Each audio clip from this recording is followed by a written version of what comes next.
Hilal প্রস্তুত, বাংলাদেশ জাতীয় অনূর্ধ্ব-23 দলে খেলে থাকেন ঢাকা দক্ষিণ কেয়াচক্রের রাজু। রাজু প্রস্তুত, সিলেট জেলা দলের গোলরক্ষক হিলাল প্রস্তুত।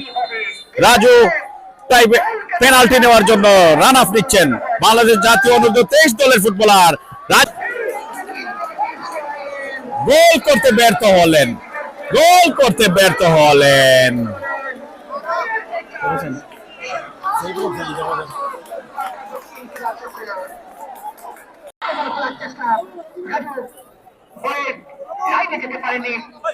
তিনশো 91 জন, সবাইকে ধন্যবাদ জানাই। যারা আমাদের লাইভে রয়েছেন সবাইকে ধন্যবাদ জানাই। এই মুহূর্তে আমাদের প্রবাসী দেশি বিদেশি দর্শক যারা রয়েছেন সবাইকে আমরা ধন্যবাদ জানাই। বল বাইরে গেল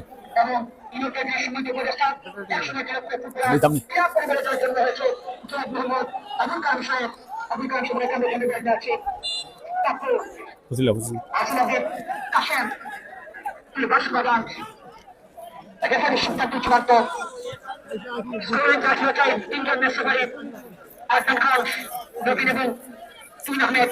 একসময় জাতীয় ফুটবলার